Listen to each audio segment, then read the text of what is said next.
the Studying and Self-Regulated Learning SIG of the American Educational Research Association.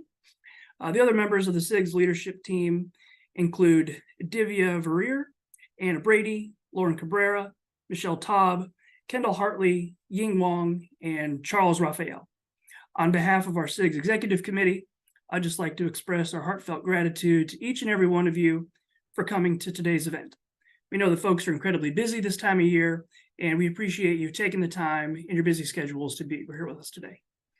The title for today's discussion is Applying Self-Regulated Learning Theory and Research to Communities of Color, Current Shortcomings, and How to Address. The purpose of today's conversation is to help our SIG and the broader educational research community reflect on how we can better conduct research, generate theories, and self-regulation of learning that account for and help explain the lived experiences of students of color. And these are students who have historically been marginalized in educational decision-making, been underrepresented as participants in educational research, and more. Because of the implications and applications of our research findings and theories depend on the participants who were included, making sure that our work is as inclusive as possible isn't just a responsible social justice goal, it's an important goal for producing comprehensive works and theories as well.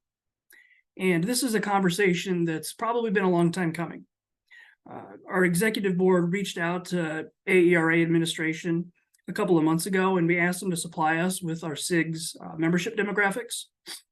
About 38% of our membership identifies as being a person of color. More specifically, 20% of our members identify as Asian or Asian American, 6% identify as Hispanic or Latin American, and 5.5% identify as Black or African American. And we'll talk later in today's conversation about the influence of representation on informing research and theory. But for now, I think it's important to acknowledge that perhaps our SIG, and maybe the field of educational psychology in general, has a bit of a representation problem. And our leadership team for our SIG has been workshopping and brainstorming some ideas to help us take some steps to address this issue. And we see today's conversation as an important first step in that process. So now that everybody here has a better idea about the motivations behind today's discussion, let's get introduced to today's panelists, and then we'll go ahead and get the show on the road. And so it's my honor and privilege to introduce our incredible panel of 7 renowned scholars. Today's panelists include Drs. Carey Andrzejewski, Aloysius Anyichie, Alana Kennedy, Yeo-eun Kim, Revathy Kumar, Cristina Zepeda, and Akane Zusho. And we'll give each of them a few moments to introduce themselves to everyone in attendance today. And so we'll kick it off with Dr. Andrzejewski. You can just briefly introduce yourself. Sure. Thank you so much for having me. It's lovely to be with all of you. This esteemed panel, and it's thrilling to watch the number roll up on the number of attendees. I'm excited by the interest in this topic. I'm Leash-Chuck Professor of Educational Foundations and Educational Research in the College of Education at Auburn University. I don't want to spend too much time on introductions because I want to get to the heart of the matter. So thank you for having me. Dr. Anyichie. Yeah, thanks, Ed, for having me around here. And I'm Aloysius Anyichie. I am assistant professor at Brandon University, Canada, and I'm in the Department of Educational Psychology and Student Services. So that's it for now. Dr. Kennedy. Hi, everyone. I'll keep it short and sweet. So my name is Alana Kennedy. I'm a second-year assistant professor of educational psychology in the College of Education at Northern Arizona University. Dr. Kim. Hello, everyone. My name is Yeo-eun Kim. I am also an assistant professor in the Department of Educational Psychology and Learning Systems at Florida State University. It's really an honor to be here. Thank you for inviting me. Dr. Kumar. Thank you for inviting me to this panel discussion. Quite excited about it. I'm from the University of Toledo. I'm a professor in the Department of Educational Studies. Dr. Zepeda. Thank you so much for letting us be here and having this conversation. I'm Cristina Zepeda. I'm an assistant professor of psychology and human development at Peabody College at Vanderbilt University. And Dr. Zusho. Hi, everyone. My name is Akane Zusho. I'm a professor in the Graduate School of Education at Fordham University. And again, my thank you to everyone who's organized this, this webinar. It's really great. And I know that we can't see the people in attendance right now. The cameras aren't on, but I trust that we'll all just give a round of applause to thank our panelists for being here today. And before we get started with the conversation, just a little bit about today's proceedings so that especially the attendees know what's in store. So our panelists were provided ahead of time with 5 questions that will guide today's conversation. And our panelists will respond to each of those questions in turn. If time allows, we've also prepared individual questions at the end for each panelist based on their scholarship and expertise. And then we'll commit the last 15, 20, 25 minutes of today's session for questions and answers from the audience. And so you should all be able to see, all the attendees should be able to see the Q&A tab there at the bottom of their screen. And so as we go through the session, if there's questions or comments that you'd like to have addressed at the end, then you can go ahead and type those in there, and people on our SIGS leadership team are going to be monitoring those as well. And finally, a lot of the conversation today is going to focus on self-regulated learning or self-regulation of learning. And I know that the promotional flyer for today's event was shared pretty far and wide. So I just want to give a brief definition of self-regulated learning so that everyone in attendance today is on the same page. And I suspect that our conversation today is going to wade into other areas beyond just self-regulated learning, maybe like the field of educational psychology in general. But that being said, I still think it's important that we all have a shared definition of self-regulated learning. And so to borrow from the writings of Shunk and Green in 2018, a basic definition of self-regulation of learning is the ways that learners systematically activate and sustain their cognitions, motivations, behaviors, and affects towards the attainment of their learning goals.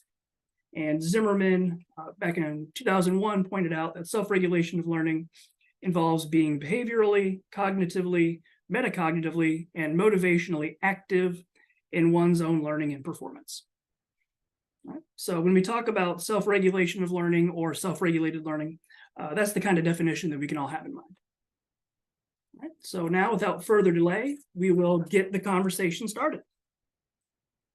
And so the first question that we have relates to self-regulated learning theory.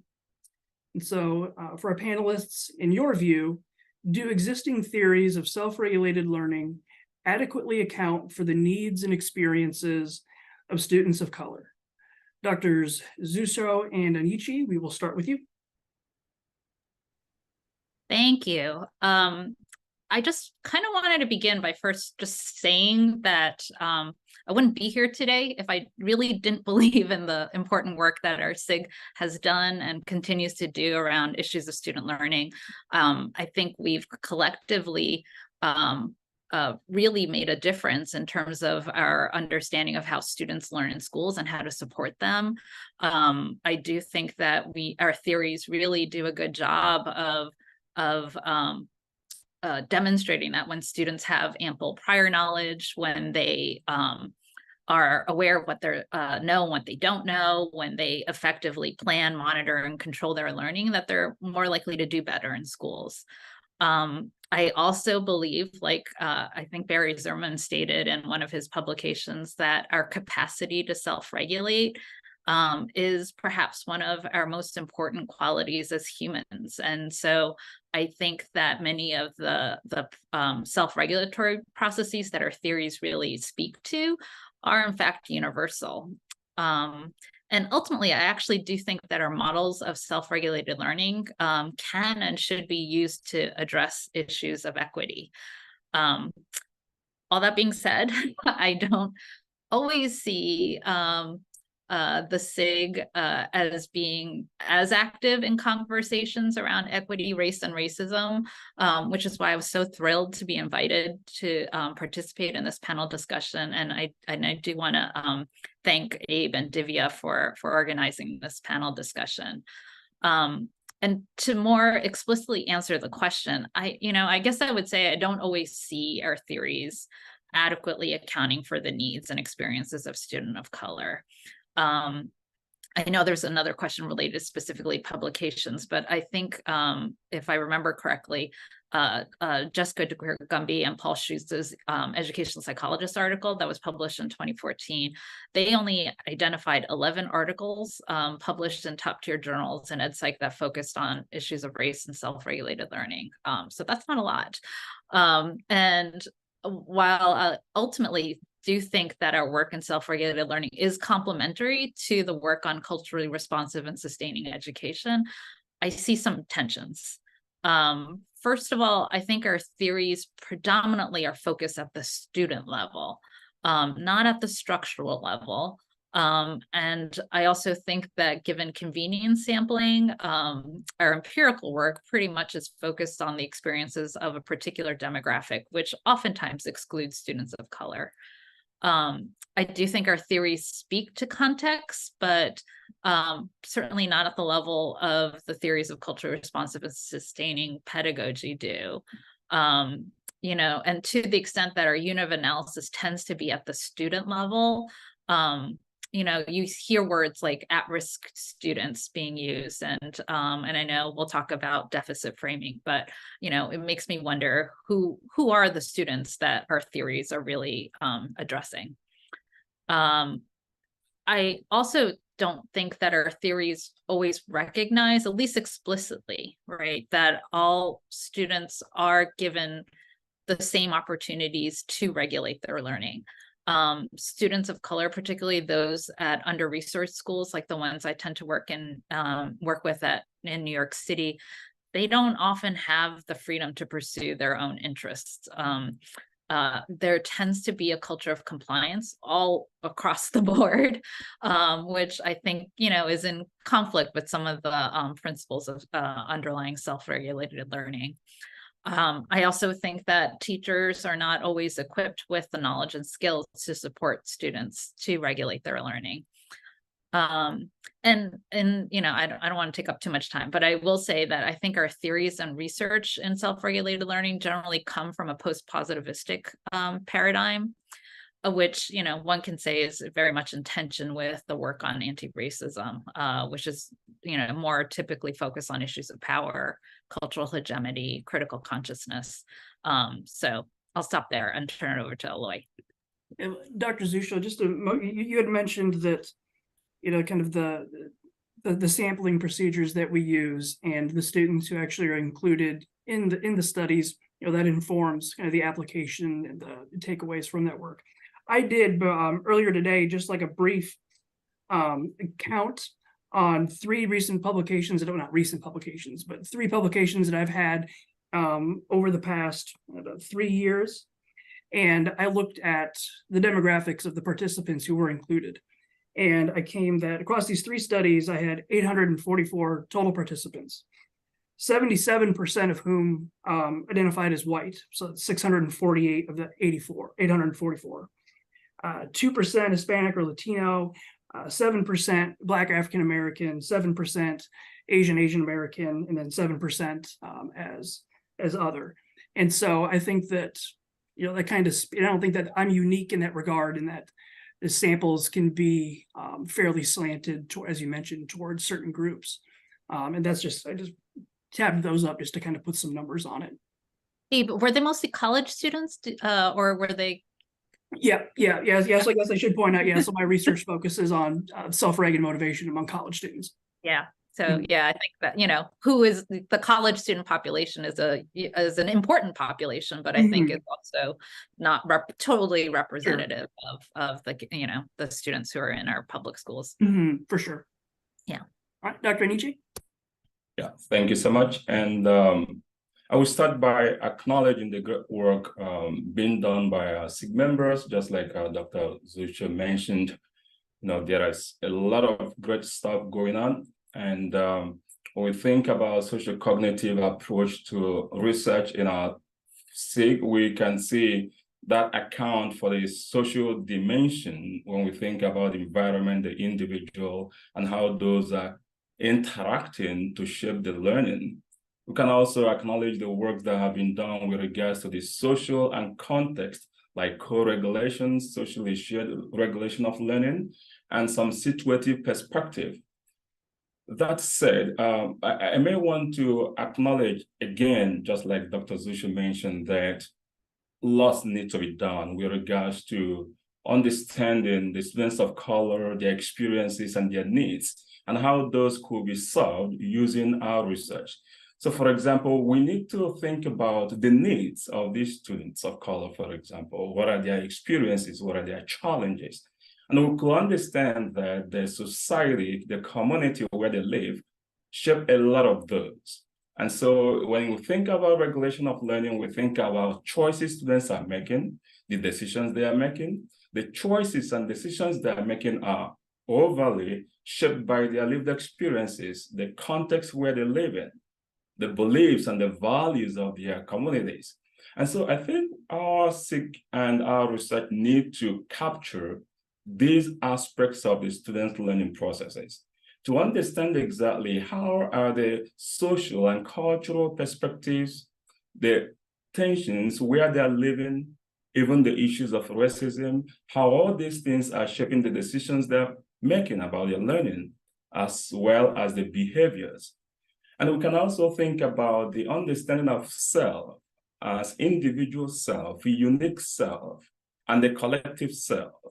And so students of color may think about the collective self, understanding who they are, their characteristics based on the communities they are. And when we tend to see it from this perspective, then we may want to have theories that will capture these layers of context that are shaping their identities, their experiences. And so I think at the moment, there is a lot already with regards to the social, the context within the classrooms, for example. But we need to go beyond that to think about the multiple layers these students are navigating every day of their lives and how those layers are shaping their regulatory processes, their beliefs and their values. And so this is something I think we may pay more attention, just like in the culturally responsive, relevant and sustaining pedagogies, they tend to do a lot of framing around this with students of color.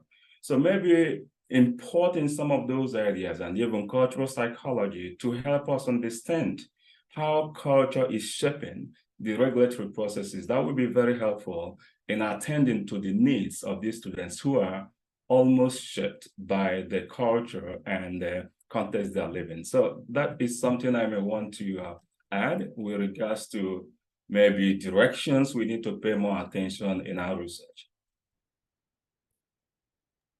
Wonderful, thank you so much. Are there any other panelists who would like to contribute to what Drs. Anyichie and Zusho have shared here?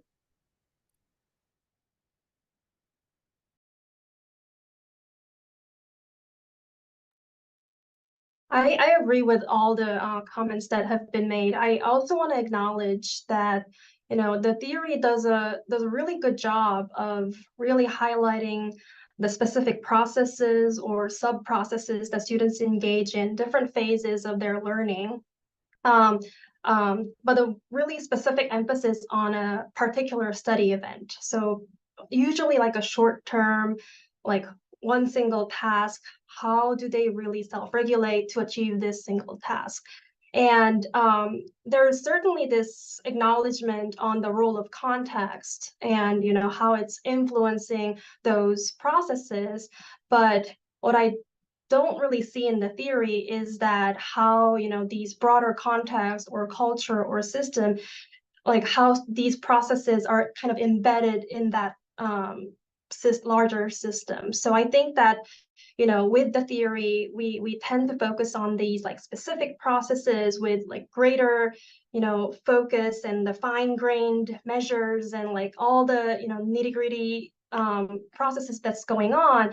But we often miss the broader picture or the meaning of the culture or lived experiences that students are situated in. So I think that's one part that I think the theory is kind of limited. And that also kind of has a lot of implications on the conceptual questions that we're asking, and also the methodological choices that we make when we're doing research. So I think that, you know, it's interesting to think about, you know, the focus that we have in these existing theories, but also like how can we expand those existing theories and kind of complement that with other perspectives.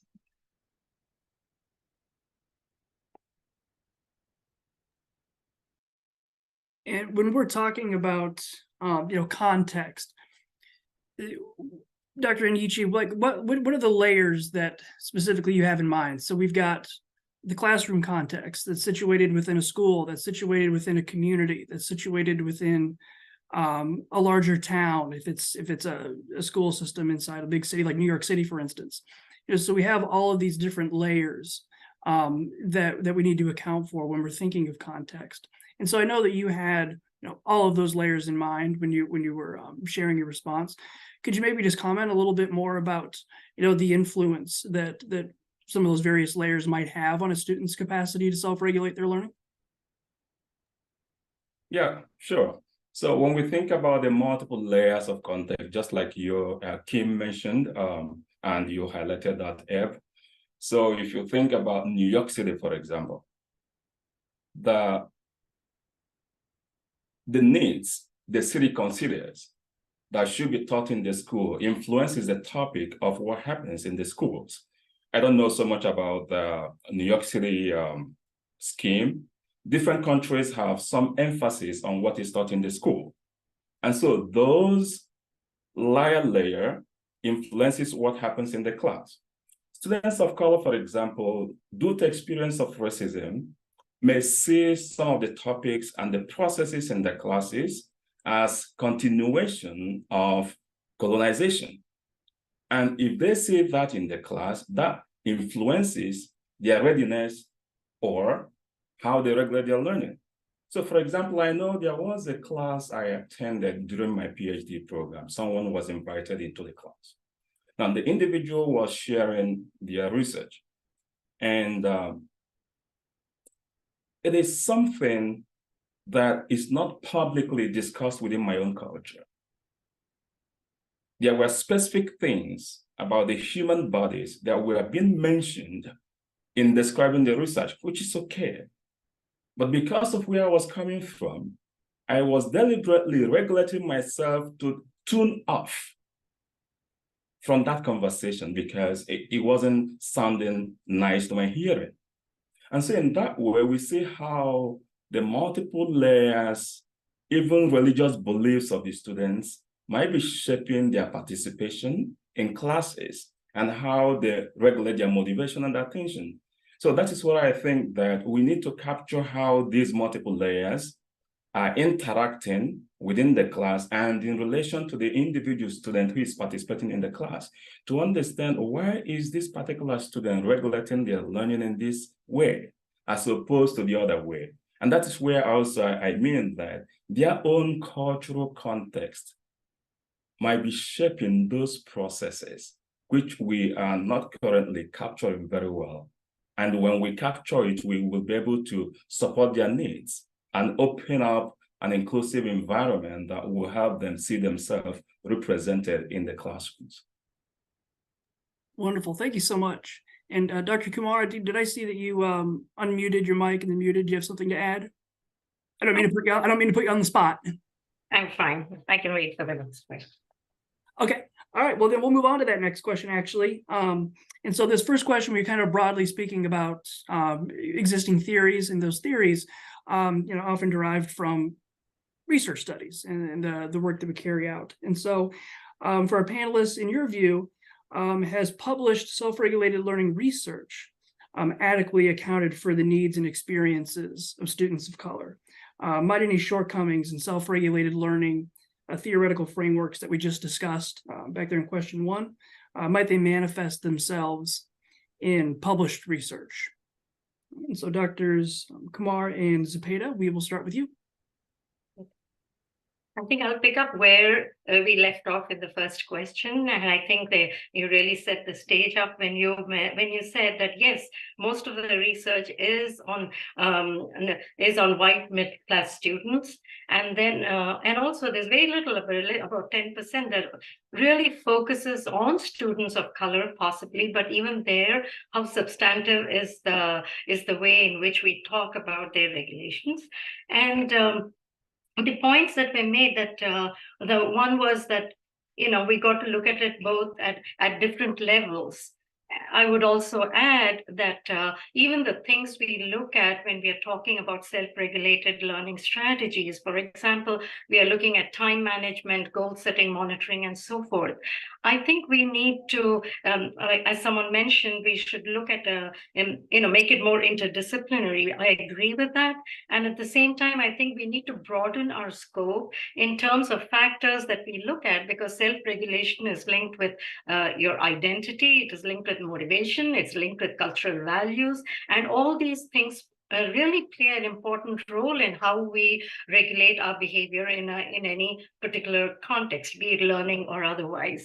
And as I was reading this question today, I just thought of the manuscript that I've been working on currently, and I'm done. And I thought I wanted to share that with you. I think we need to look at if we say that we need to look at it in substantive ways. If we say that we don't have sufficient students, then that goes directly to our methodology. And so should we be then in self-regulated learning, for example, should we be looking at both qualitative and quantitative methods and value both and do both in a very rigorous way? And here in this study that I've mentioned, I was looking at Black engineering students in predominantly white institutions and their experiences. And it struck me, all the things that they were talking about was regulating their behavior. So this was Black female engineering students in particular. They said they were constantly regulating how they project themselves to faculty. How do faculty see them? And they regulate how they talk, and are the things they are saying, does it sound relevant to their white peers and white colleagues? And one thing that really captured my attention was that a lot of these Black female students, the things that they were regulating, what was important to them, what was linked to their identity, was their community, upliftment of community, as you mentioned. And one student actually said that's her life mission. And they want to become, role models for younger children and younger students. And they talked very specifically about how they regulated their interactions with youth, how they took opportunities to actively participate in schools, to talk to youth and say, you can do this. If I can do this, you can do this. And that's the students in the study, it is their language. And so I thought really giving voice to these students help me understand what are the things they are regulating. It's not that they are not regulating their learning, but there are so many other things that they need to regulate. And we need to consider this, regulation for learning in the context of the broader social factors and what it is they are regulating. And one more thing that came out, which I think we need to consider when we talk about self-regulation for students of color, is one of the things that they constantly talk about is building resilience in the face of obstacles. How much effort and energy and regulation that takes, it is a cognitive overload for these students. And across the board, students of color mention this. And I don't think our quantitative studies quite capture these facets of self-regulation, which is part of their learning process. And so I think those are factors that we definitely need to consider when we talk about self-regulated learning. And currently, I don't feel we adequately account for the needs and experiences of students of color, and it is our different methodologies that we need to do that, make sure that we do that.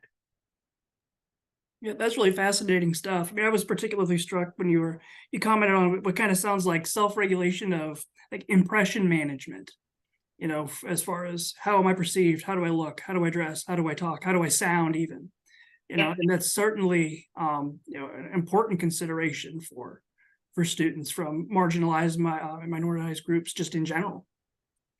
And that too, when they are minoritized in multiple ways, it's a primarily male, it's primarily white, as one student called it, really tough white categorized kind of career. So that really tells you the things that they have to regulate. And then gender. So navigating this intersectional identity in this situation context. That's what, and we want to study self-regulation in a context, we do need to do that. Yeah, fascinating stuff. Dr. Zepeda? Yeah, Dr. Kumar, that was beautifully said. I feel a little starstruck to be following you here, but some other things I just wanted to hit more on the measurement, right? We have a lot of measures we consistently use, but those have been developed primarily with white middle-class populations. So starting to question our measurement, we often say these are well-validated, but well-validated for whom? And so starting to really, at least in my lab now, I'm starting to push my students to think about, well, where have these measures been used and what do we know about them? And I think that's why I've started to lean more towards using these open-ended questions to understand, you had to study for this exam, but what was going on when you were studying for this exam? There are things like being an extra caregiver for your siblings, having to hold another job that we don't take into account when thinking about how students are regulating this extra effort that they have to put forth. And even, the little microaggressions that students might feel throughout the day, that can wipe you out completely, where you leave a meeting, you just want to go relax and not think about anything because it can be so overwhelming. Some other aspects that I was also thinking about is that both Dr. Zusho and Akane mentioned is this social context, and how do we, as you said, we don't really measure the social context or these systems. And so thinking about what other measures we could develop or think about and capture in terms of the situations in which students are in, the context in which they're in. And I was recently at an equity incubator, and someone posed that we know a lot of inequities that students face, but I actually would argue that we don't know a lot of inequities that students face in these different contexts. And so trying to push the field further to think about what are other inequities we're not yet capturing, what are other challenges we don't yet know about, and starting to really listen to students versus do a lot of telling to students. I think we just need to take a pause in that respect. Wonderful. Thank you so much. Are there any other panelists who would like to comment, perhaps, on the role of methodology and how that's been able to affect the kinds of questions that you've been able to ask in your research, or that you've seen in other research, and the kind of limitations that might create? One thing I just want to add is that most of the cross-cultural studies we have tend to consider homogeneous classes against each other. So in this class and that class, how are students regulating their learning?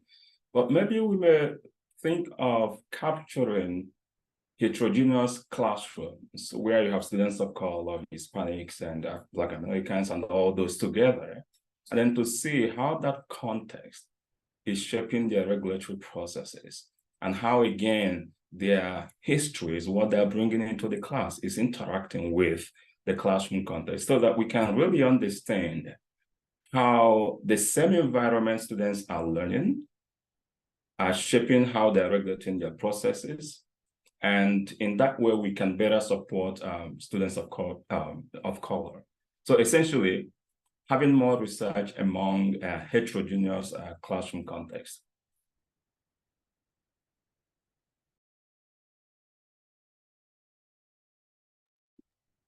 I wanted to build a little bit off of, can you all hear me? Just want to make sure okay.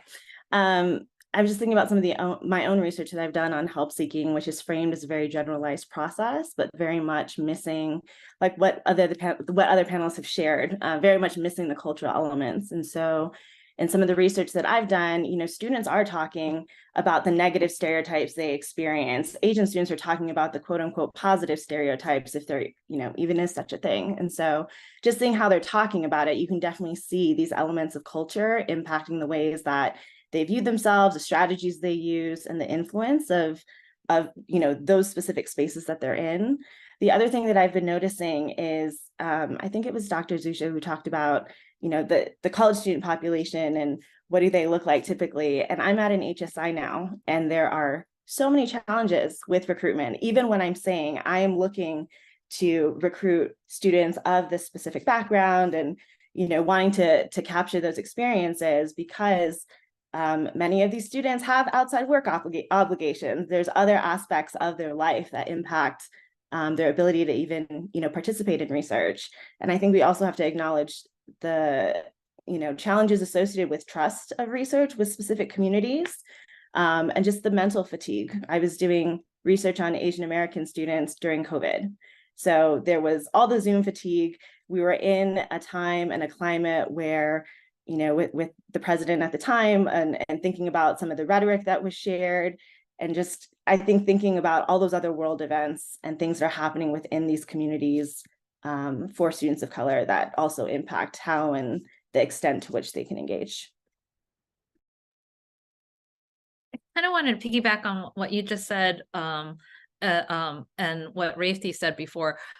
You know, when I look at the research on self-regulated learning as a whole, right, I think there tends to be a predominant focus on the cognitive aspects, right? Regulating cognition and thinking, and we all know that that's important and, you know, leads to more positive outcomes. But when I think about the students of color, particularly those that are struggling in schools or have multiple demands, Jessica DeQuercumby has a great article on teacher education, but like emotional regulation, I think is really key, and I would love to sort of see more research on that. She talks about how in teacher ed programs, I think, you know, and actually it's not just her work, but other researchers talk about how Black Americans generally have to regulate their emotions, and there's different coping processes, and some are much more detrimental to health outcomes than others. And, you know, they're always navigating that. And, you know, I don't think our research necessarily goes there as much.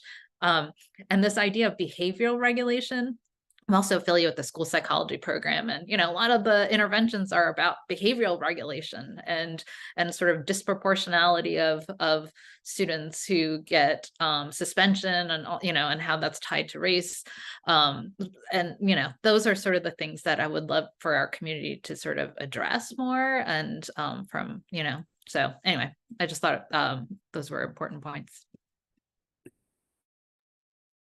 Yeah, I just want to add one thing on that, because I totally agree about the focus on like the cognitive regulation, but also the outcomes that we mainly focus on are also really cognitive focused or achievement focused, and we often don't really look at outcomes that are non-academic, so like the social aspects or well-being aspects. And I think that's really something that I want to push the field move forward to, because I think that, you know, having that narrow focus is hurting everyone, but especially those students of color. Another thing that I see a lot in self-regulated learning research is that we're really focusing on the strategy use, and that, you know, I'm also very, you know, focused on the strategy use, whether students are using this strategy or not, and how that impacts different outcomes. But I think that, you know, when we measure self-regulated learning, we need to be, you know, broader than the just strategy use. Like, why are students using that strategy or not? Like, what makes it challenging for them to use these strategies, or how are they using these strategies differently? When we, you know, measure these strategies in a Likert scale, does that mean the same thing for this student versus that student? Like, I think that there are much more nuance that's not being captured because we're just using, you know, a limited number of surveys that's only focusing on the strategy use.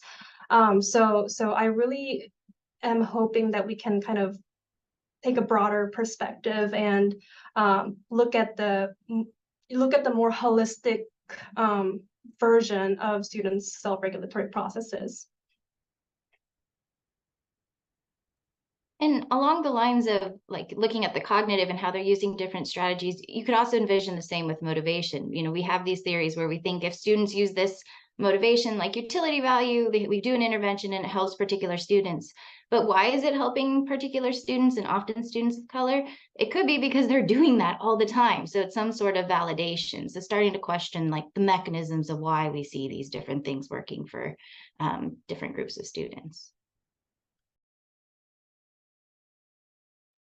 Before we move on to the next point, I just want to say a couple of people have mentioned this, but Dr. Kim, I love the point you made about kind of the outcomes that we focus on. And so I go back to thinking about, which I clearly loved this point that was made earlier about like self-regulation of impression management. So maybe you're a student in a classroom, and how are you defining success during this class period? Is it understanding the material, showing expertise and ability to my peers, or am I going to feel successful if I have just self-regulated and managed the impressions that others are going to have of me during this period? And if that's how I define success, then am I going to be motivated to pursue learning goals? And so, Dr. Kim, I know that you study kind of multiple goal orientations, and so I see that as like just kind of a really cool point that was made earlier that kind of affects all of this, that the goals that we pursue for self-regulating our learning might not necessarily be focused on actual learning outcomes. It might be just like you mentioned earlier, impression management, which I thought was I just love that point, Dr. Kumar. Thank you so much for bringing that up. All right, and so we'll move on to our next question.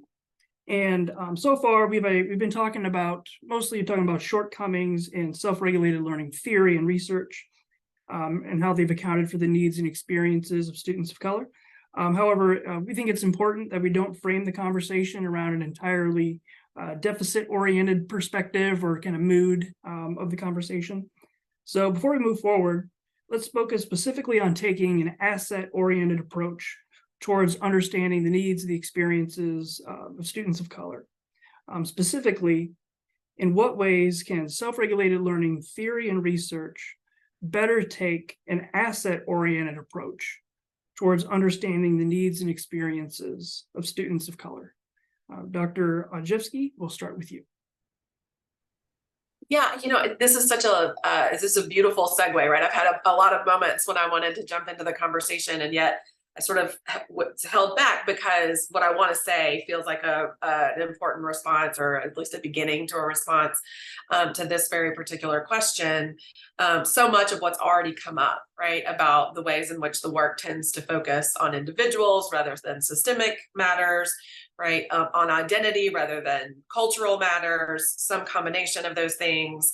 Also, I really appreciate Dr. Zepeda's point about the measurements that we're using, and I think it's really important that if we're going to move forward with asset views about all of the young people that are affected by and involved in our work, we probably need to turn that same critique back on ourselves, right? And how are we operationalizing these terms, and get really clear about that. Perhaps at some theoretical level, these concepts and strategies and the particulars of these theories are useful, and maybe even universally so, but they get applied and taken up in systems and spaces dominated by and steeped in whiteness, right? And so I think we can begin with a lot of the same questions that have already come up today that sort of ask us to investigate and query how is our current understanding of self-regulation, and also the correlates that the field tends to think are important. How are those ideas really rooted in whiteness and really served kind of reify white supremacist ideology in schools and education in the ways we conceptualize diverse learners, learners from various backgrounds. And so, and I think we can make that critique, right, of these concepts, of these variables, of and their correlates, right? So again, what do we think achievement means? What do we think success means? And how do those ideas tend to be rooted in white ideologies?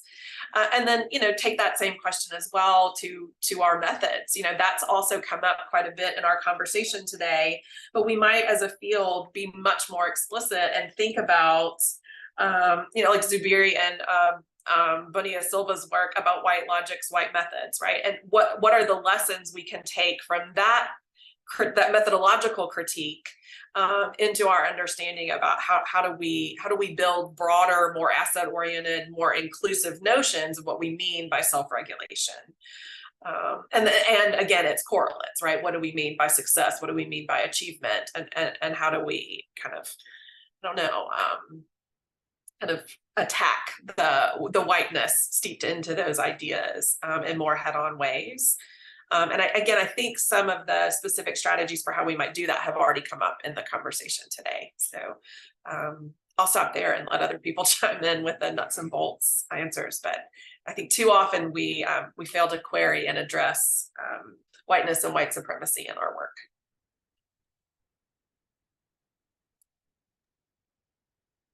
So let's say that I'm a graduate student attending today's session, and I want to, make sure that my research questions or the design of my study, that I'm either as attentive as possible to these issues of trying to not, whitewash my research or have it be. What are some like concrete things that I could do in order to conduct, for lack of a term, better research in that regard?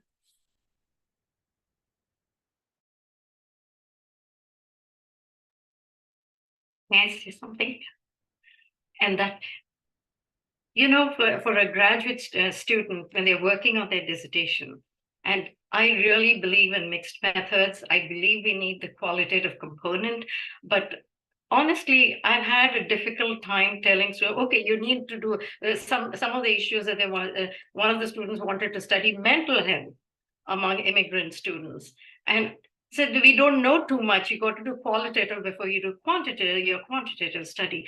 But there's they can't do everything within that time, and so one has to be judicious even and careful even when we say this needs to be a more exploratory mixed methods or explanatory, primarily exploratory, and maybe they can do just one part of that for the dissertation and then use that as the launching ground for the next thing that they want to do with their work.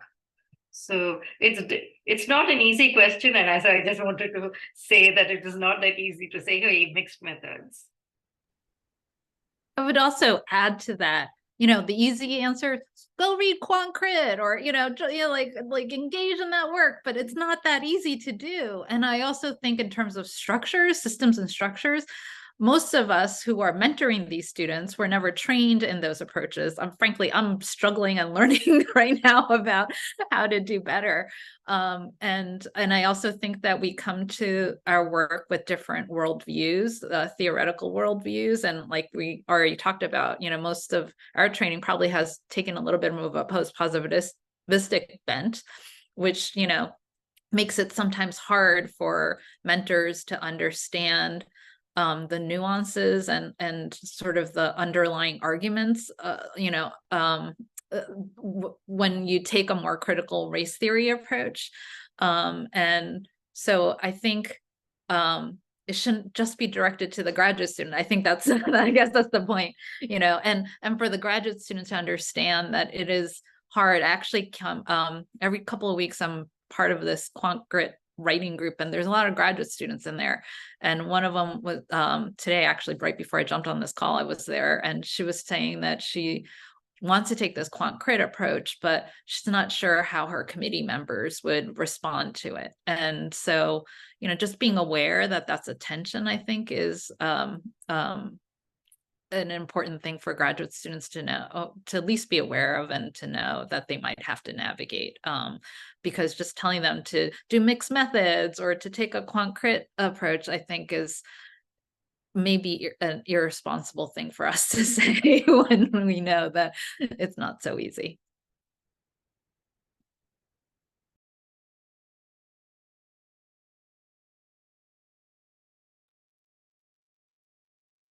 One thing that I've been really passionate about to really highlight the asset-based or strength-focused, self-regulated learning is to really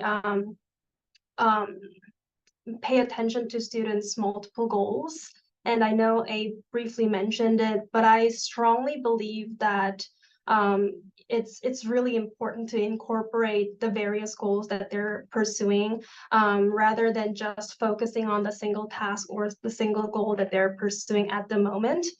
And I think that, by acknowledging and kind of incorporating those different identities that they bring in or goals that they're pursuing, the values that they have, and how they are kind of interconnected to each other, I think that we really have the opportunity to kind of use that as an asset. And, so for example, like we know that, Black or Latinx students have strong communal goals.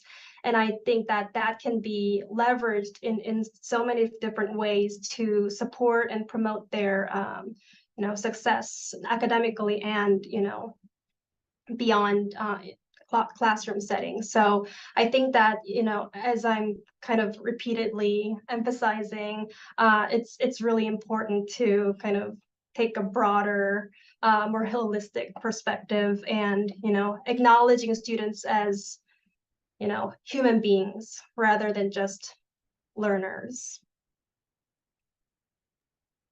And I think at the PI level, we being aware that, we may have our students on different committees where taking a quick approach, we might have to do some more support for that student in those different contexts, but also really focusing on having a diverse team and thinking about how we're promoting safety and trust in the way we engage with our research, especially when our own identities don't match with the communities that we're working in. So I think also just broadening it up a level to the PIs. Well, awesome. Yeah, those are all great recommendations. I think we'll move on to the next question here, question number 4, just for the sake of time. And so I mentioned during my introductory remarks about the demographics of the Studying in Self-Regulated Learning SIG. 38% identify as individuals from community of color. 20% of the membership identifies as Asian Pacific Islander. 6% Hispanic Latino, and 5.5% Black or African American. So that means that 62% of the SIG identifies as white. And that's not really unique just to the SIG. Outside of the SSRL SIG, the National Center for Education Statistics in 2021 reported that 73% of all US higher education faculty were white. And in the UK, fewer than 1% of the university professors are Black. And so I mentioned in my introductory remarks about a representation problem, and we've talked about that in here as well. And so for the panelists, could you comment on how representation within the research community and within academia at large, within the academy, how that influences theory development and research in areas like self-regulated learning? And please feel free to speak from any relevant personal experiences that you might have as well. And Dr. Kennedy, we will start with you, please. All right. Well, I love this question, and it's a very big question. It's a very important one. And I loved hearing the stats about the SIG. I didn't realize sort of the different racial, ethnic, and cultural diversity that we had here. As I'm thinking about, the US population, our school systems, those are getting increasingly diverse. So, we really need our scholarship to reflect this diversity. And I think we're poised at a very specific time when, we're positioned to do this work. I think when I was in my doctoral program, there were definitely times when I felt like I had to justify and sort of rationalize, like, why do we need to talk about students of color? Why does this matter? And if they are making a sliver of the population, despite these growing numbers, why is it important that we make this shift when we're saying that so much of the SRL research and theory is generalized, and it seems like there is consensus that these are all things that students can do and strategies that they can do. But I'm also thinking about it from, I think, my own positionality, and I also want to acknowledge that among, identifying as a person of color, there's also multiple identities that I hold and that we all hold. And so I want to be careful in thinking about, not just categorizing and thinking about it in a one-dimensional way. And through my own research, my name is very white presenting, but I'm very much, Asian American, I'm Japanese American, I'm Okinawan American, I'm 5th gen. I grew up in Hawaii, which is a very racially diverse, cultural climate. And so from my lens, really thinking about why am I doing this research and how do all of these aspects of my identity and these different experiences that I've had, being in a majority group to now a minority group to really being in a minority group here in Flagstaff, which is the least racially diverse place that I've lived in. How do all of these things inform the ways that I'm doing research and sort of where I'm drawing from to conduct this work? I also have to think a lot about just the acknowledgement of the toll that this work takes among scholars of color, because I think we all feel this weight of responsibility to our participants to capture their experiences and represent their stories and their experience in a holistic way. But I think that responsibility becomes very much amplified when the people that are part of this research, these participants, are an understudied group or they're marginalized in some way. And then when you personally have this, identification and connect with that marginalized group, there's sort of that added responsibility to do the work right. And so I think, kind of drawing back to what other folks have said, that importance of, knowing that population that you're working with and having those ties, and also having those diverse teams, not just racially diverse teams, but thinking about who is in the room when we're asking these research questions. What are we drawing from in terms of our experiences in order to engage in the research in the most respectful way possible, and in a way that's really, sort of honoring the participants and the work moving forward that's coming from it.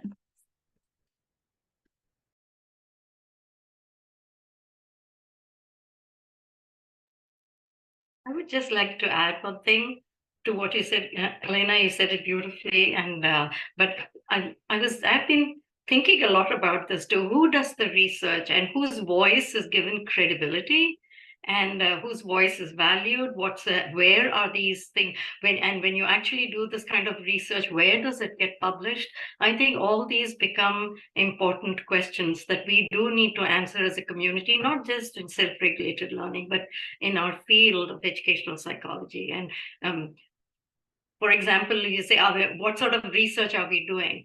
Is my voice valued as much as somebody else's, even at the individual level and structural level? I think we need to consider that. Also, sometimes I ask myself some questions when I think about some of the theories. I ask myself, the person who propagated this theory, which most times are North American, if they were born and grew up in Asia, for example, will the theory be the same, or will it change a bit?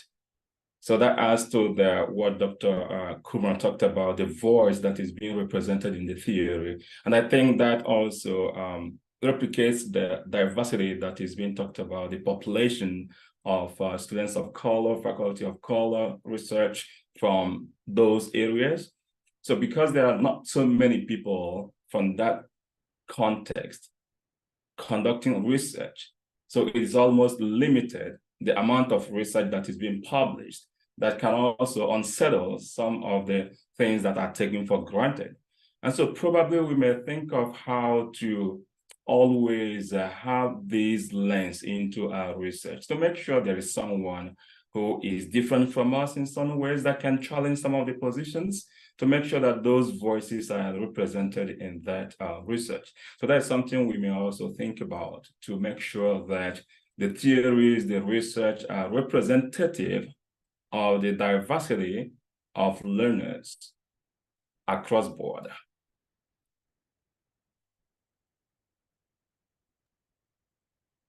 On a personal note, going into academia, I really struggled to find role models that fit my Hispanic Latin background. And so seeing when I saw 6%, I actually got excited and I wanted to know who are those 6% or 5% of those Hispanics. And so I think if SIGs could provide opportunities to kind of interact, and it would help amplify certain voices that don't often get heard. So I do think that as daunting as those numbers are, I was yet still excited to know that there are others out there.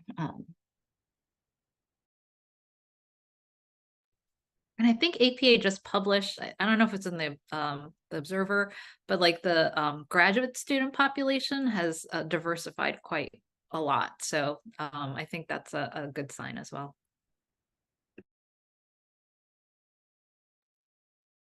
Do they know what contributed to that diversification? Has there been outreach? Because that's something that our SIG is thinking about. What can we do from an outreach perspective to try to increase representation in the SIG, but also in the field of educational psychology in general, to leverage our positions and our voices in ways that can help. So do they make any conclusions about contributing factors to that diversification? Do you know? Yeah, I was just at a meeting earlier this week, and there is really a concerted effort being made within Division 15, where it's not only targeting graduate students. How do we get undergraduate students to get interested in EdPsych, and particularly where can we recruit and talk to students of color, minoritized students? How can we get them to become a part of APA Division 15? Those conversations are going on currently.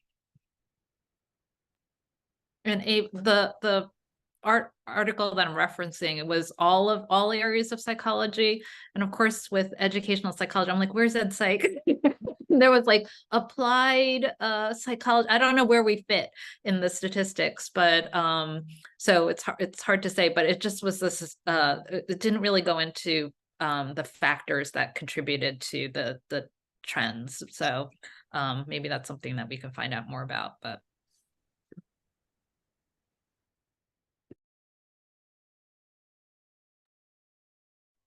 Anybody else like to add thoughts on the role of representation before we move on to the final plan question?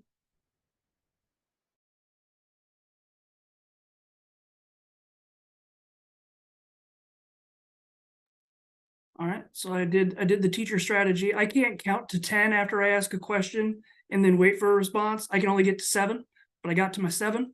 So we will move on to the 5th and final plan question. This is something that we've already touched on, and so perhaps this won't be the longest of conversations here, but what barriers exist for conducting and publishing research that includes participants from communities of color? What are some essential steps that researchers should take to obtain a more equitable representation of participants in self-regulated learning research? And Dr. Kim, we'll start with you, please. Yeah, I think that, this issue of like, who are we including in our study, who are we not including in our study, is a really important one, and we touched on a little bit. I think that, getting participants is hard, first of all, but also like, I think that, beyond just recruitment, like, I think it's important to think about like, how do we amplify their voice? How do we accurately capture their voice? And I think that,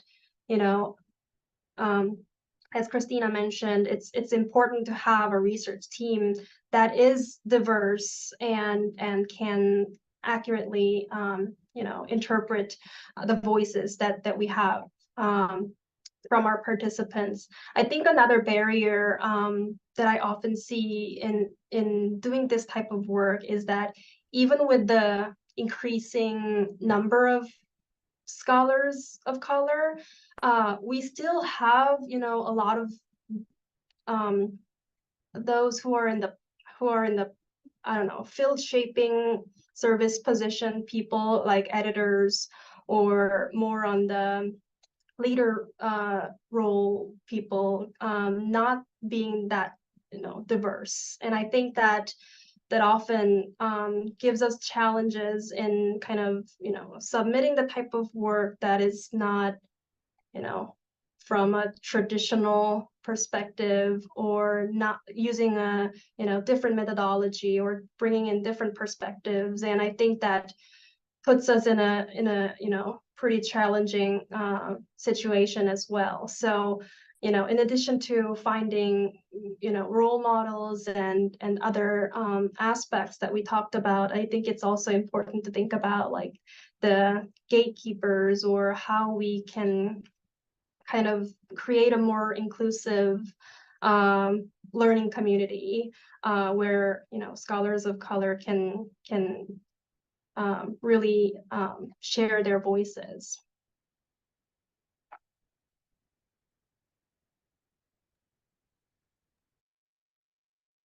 Dr. Andrzejewski, in your publication earlier this year on the racisms of commission and omission in educational psychology, could you remind us of what were the kind of the structural barriers that you identified in that work? Well, Camden Strunk and I, as we engaged that paper, I think to sort of understand how the field is complicit, both historically and contemporaneously in anti-Black racism in particular, but racism and white supremacy more broadly as well.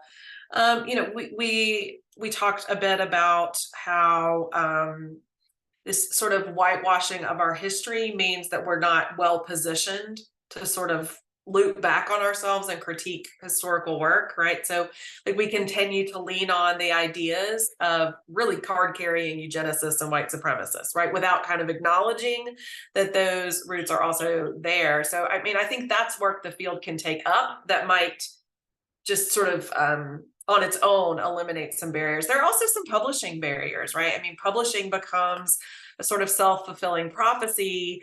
It's hard to publish in journals if you're not citing the articles that have already been published in that journals. And if our top tier journals aren't publishing pieces about race and racism, it's hard to start getting them to publish pieces about race and racism. I do think that's shifting some. I mean, hopefully that Camden and I were able to publish that paper in Educational Psychologist is a good sign. And that paper, I hope, kind of follows in the footsteps of work that Paul Schutz and Jessica have done, and that Dr. Kumar and Jessica have done together as well. So, I'm hopeful. I'm trying to be optimistic. But one of the things we found is that much of the work that does get published is being published in special issues. So there's this sense that that work about race and racism is special, right, rather than being sort of central to the field. And I think that's something that as SIG members, as division members, that we can really address that pretty head on. I mean, I think it's sort of fascinating that Camden and I were funded by a small special grant opportunity from Division 15 that was focused on COVID-19 and race and racism. But that was a special grant offering, right?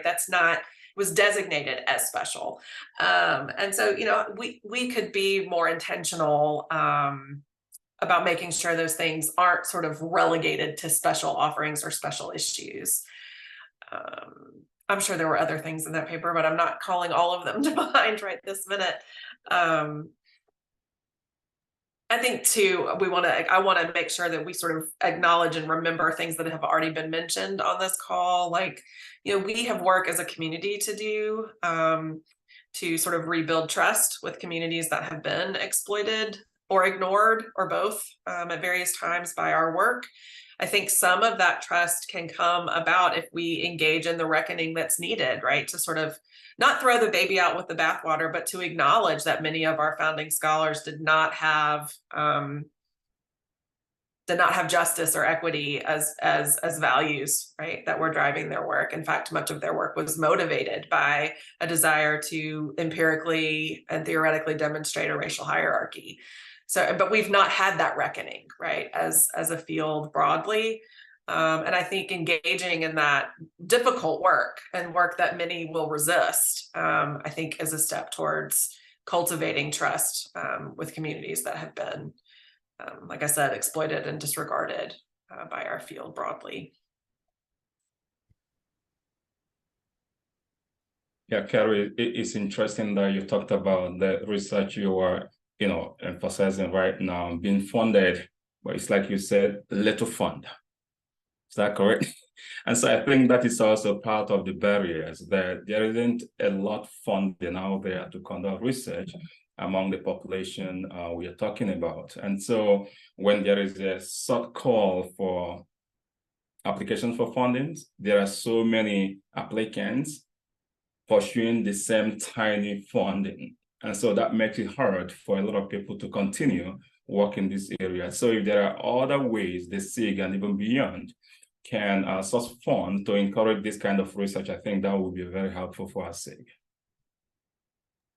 Yeah, I think extending that, I mean, that just reminds me too that, yeah, I think one of the barriers we face to doing what many of the panelists have talked about today in terms of conceptual work, as well as, you know, kind of broadening the methodological perspectives we take to do that work, is sort of the, you know, RCT hegemony, right, of funding agencies. So at that level, you know, I do think there's policy work to be done and advocacy work to be done that you know, we collectively as you know, I think have a voice, right, have potential power to shift the conversation at places like AES away from RCT in terms of what it can't do, right? It can't accomplish what you can't accomplish what we've all talked about wanting to achieve with randomized controlled trials, right? So I'd like to see us sort of unify and engage in that sort of policy level advocacy.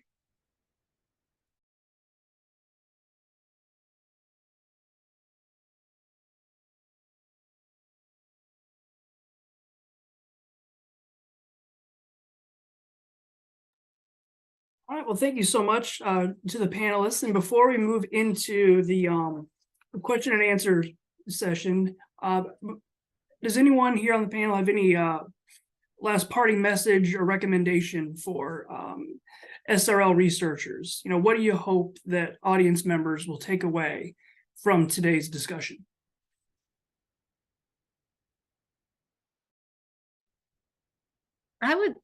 It's hard to say this without actually seeing the participants, but clearly there's interest in this topic, and I think there's synergy among the panelists, and I'm hopeful. And I think, you know, one takeaway would be that this is great time to do some of this hard work, and you know, and maybe we can band together more as a SIG to promote this work going forward. So that's one thing I would say.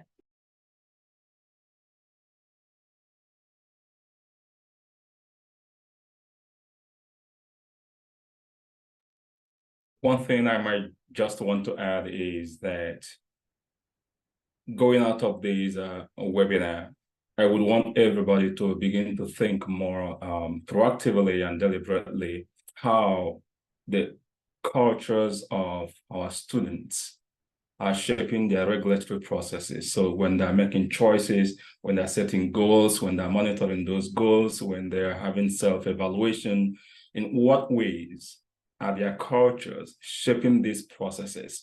I think that would be very helpful for us to keep thinking about.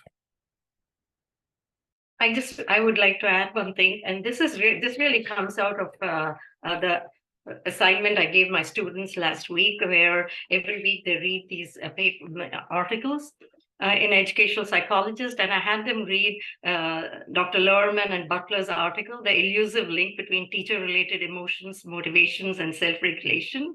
And one of the things they point out is teacher self-regulation is so important, but that is not being studied in quite the same way as students' regulation for learning. We need to have regulation for teaching, and really they need to recognize that teachers, they should be self-aware that they are cultural beings, and how they are thinking, how they are teaching is really informed by what they bring to the classroom. And so,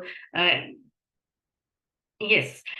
And the reason I say this is because all these, that implicit bias training, I really find it problematic, because it is, first of all, implicit bias is not a conscious process, whereas and it is an unconscious process, whereas self-regulation, it is conscious. So what are the ways in which we can actually regulate, teachers can regulate their behavior, knowing that some of these might be unconscious? I think that's another area that's not really been looked at in that much depth.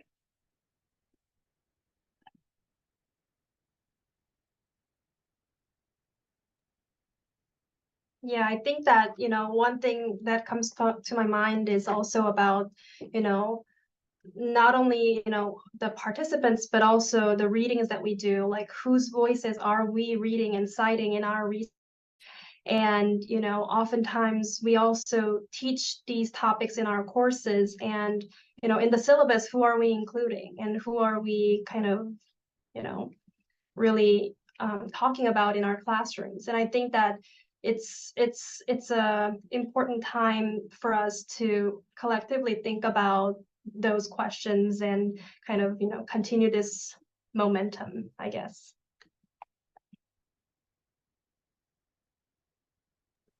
I think building off of that point, I was going to share something very similar, but you know, even when we are reading very traditional theories or seminal pieces, thinking about I know context gets used the word a lot, but the context, the time, what some of the other panelists have said in terms of what are the origins of this and what was going on in the world at that time, and how does that translate to today's society, today's classrooms. And, you know, how might we reimagine some of these things, or who is being left out, and how can we capture those pieces? So I think applying that critical lens and perspective to some of the traditional pieces is really important.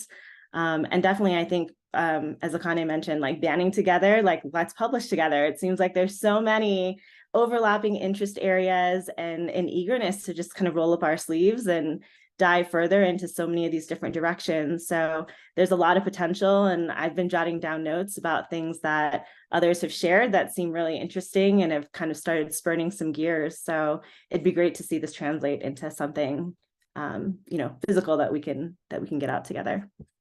Thanks. So Alana, you just mentioned, you know, so who's being left out as far as in the research. I think that leads us in really well to, there's a question in the Q&A, and this person asks, I wonder if there's some specific self-regulated learning aspects that hold special value in different non-weird cultures. And so weird being Western, educated, industrialized, rich, and democratic. All right, so are there specific SRL aspects that hold special value in different non-weird cultures or family cultures? Would it be possible to tap into those aspects to produce targeted support for students in classrooms? And so, you know, we're kind of talking about, you know, the populations that our research tends to focus on and who gets left out. This certainly seems to be, you know, a group that might be.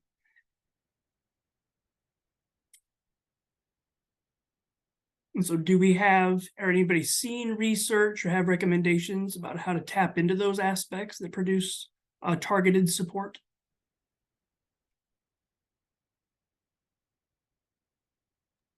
Is this for students or for teachers that you're asking? So I believe that this must be for, you know, to produce research that would be useful for teachers. I admit it's a bit of a doozy of a question.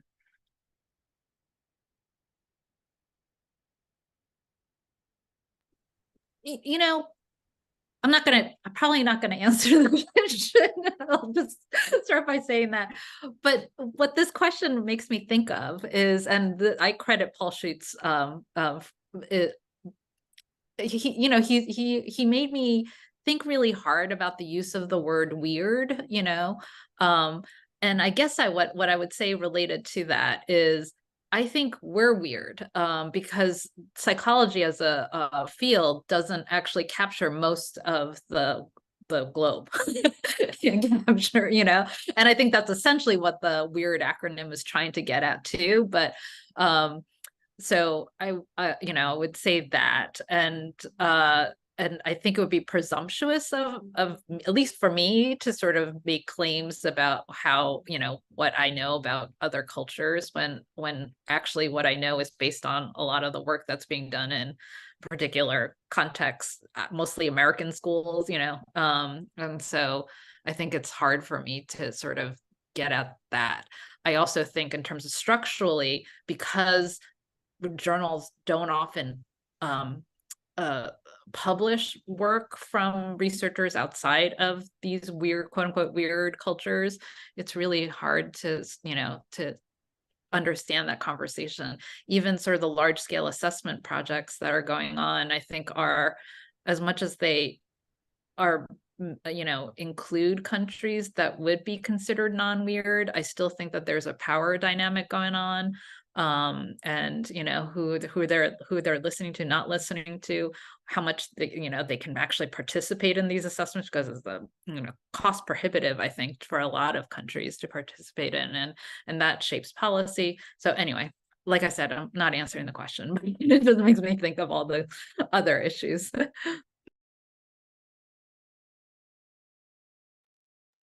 I think at the heart of that question is really trying to, and a couple other questions and comments in here about, increasing the amount of diversity that we have in our participant populations and in our samples.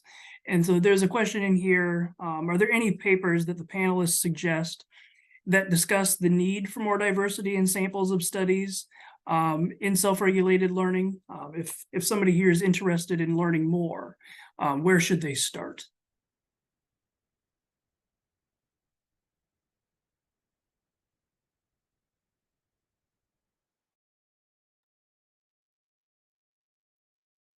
I can answer, but it's not specific to self-regulated learning.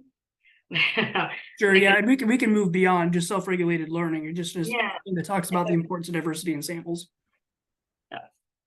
Actually, this and based on the review that we did of all the educational psychologist articles, we did find a very small percent, 3.2% of the articles published from 1965 that really address race and race-related issues.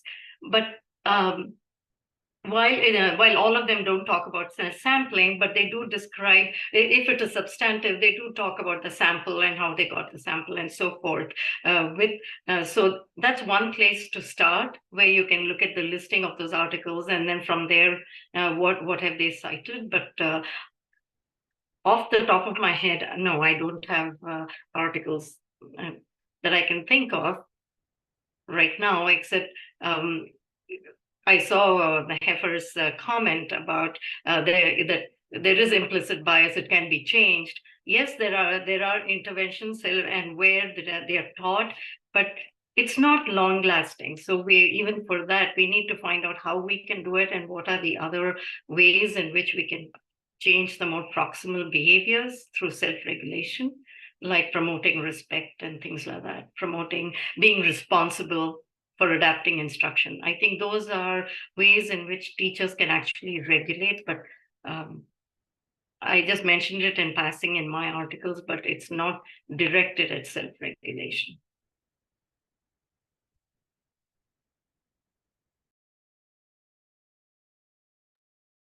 Well, so in order for teachers to be able to apply the findings from our research, they need to know about that research. And there's a question in here about how aware are practitioners in the field, like teachers, school psychologists, administrators, on the research that's being done in self-regulated learning? And what are ways to increase the actual application of the research in the settings in which we want them to be applied? So what's our general sense about how aware practitioners are, and what can we do to make them more aware about the research that we have and the impact that it can have?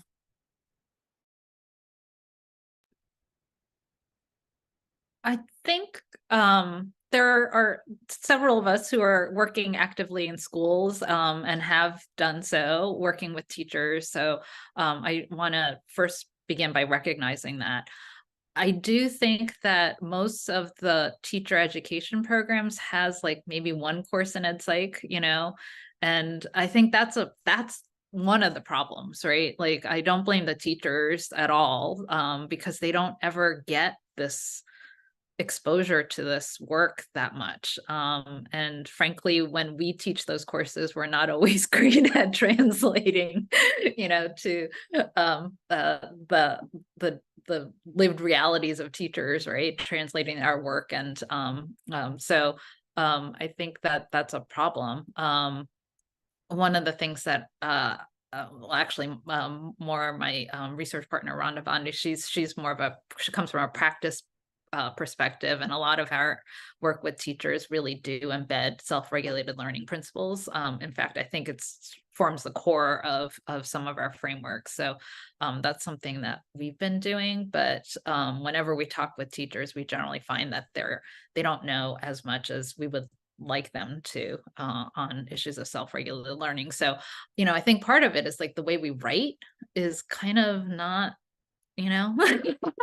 I wish there was more like teacher friendly, more practical publications out there. And I think, you know, I saw Tim Cleary's name. I think he's done some of that work for sure. And so has some others, but I wish there were more of it.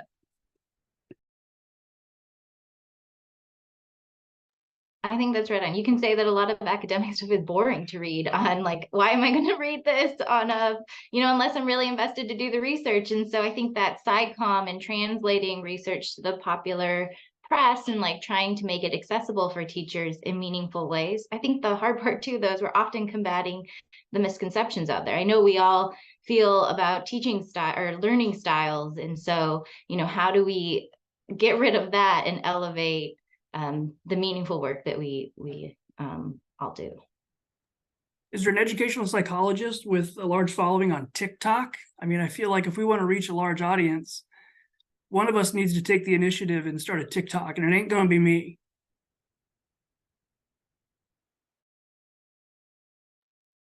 I mean, not TikTok, but I know APA Division 15 is doing a great job of doing the practice briefs. And I think that, you know, really, I think being brief is the key. I don't think we need to, I don't think they would be reading these like long, jargon heavy articles. That doesn't really make any sense for them. I think that we should more focus on these like practitioner oriented communication methods that are brief.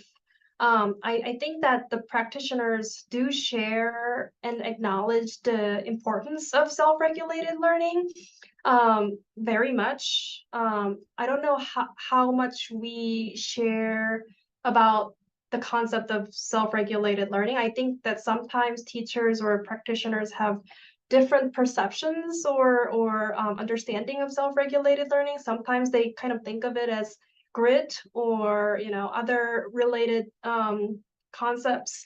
So I think it's really important for us to better communicate with each other and share what we find, because I do think that we can really provide meaningful implications. And in addition to the higher level dissemination of research for the teachers to comprehend and then implement in the class, I'm just thinking about like Dr. Zusho mentioned, a friendly connection with the teachers, kind of researcher, practitioners, partnership, so that they can provide us with more good languages we can communicate within the context of the teachers, but also even in our own localities to connect more with the communities where our institutions are located, to get involved in professional development for teachers, which is something I try to do when the opportunity comes for it. And when we have those professional development, I tend to learn more about what is happening in the school division, their challenges, and how they can translate this research we're doing within their own classrooms. So that's something I think that may be helpful in connecting teachers with what we're doing. I was going to add many of those same points. I also wanted to add just, you know, being part of and holding space in practitioner focused conferences as well. So it's another place where we can build those connections and you know, have those two-way conversations. I did also want to talk about, or just mention, I guess I know we're closing in on time, but just the challenge of access. You know, we talk a lot about publications, time limitations, and things like that, that are, you know, teachers are doing so many things, but also just, you know, they're behind paywalls, and the vetting of credible sources, and all of those things are also really important challenges in terms of being able to, you know, to get information about SRL that's current. And then from the perspective of students, I teach in, you know, those early ed psych classes, and I have pre-service teachers. And I think for many of them too, they have a different understanding of what SRL is. And so being able to kind of, you know, have them understand like that is a SRL and that's SRL too. And like being able to tie those very, you know, eloquently together to help them understand how interconnected it is. is important for this next, generation of the teacher workforce. Sure, absolutely. All right, so we've come up to the top of the hour, and so I want to be respectful of everybody's time. I hate to cut the conversation short. I could stay here for another hour and a half, but I know that folks have, we're coming up on the weekend, and so folks have, other activities and other things they'd like to get to. So we'll wrap it up here. I could just say thank you so much to all of our panelists for being here today, for sharing your insights. You've identified important issues. I know you've probably stimulated future research that we'll see based on the conversation here today.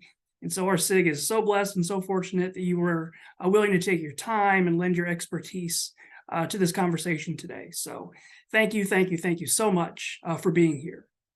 And I see in the chat, we've also, there's a couple of messages here. So Dr. Brady's posted first, there's a little feedback form. So anybody, attendees who are still here who want to give some feedback on today's event, you can feel free to do that.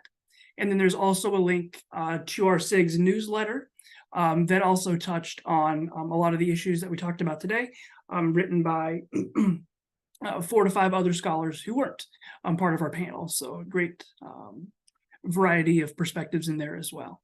All right, so with that, we'll wrap this up. Thank you so much again to our panelists, and thank you for everybody who attended today, for taking the time to be with us here this afternoon. Greatly appreciated, and I hope that everybody has a wonderful finish to their week.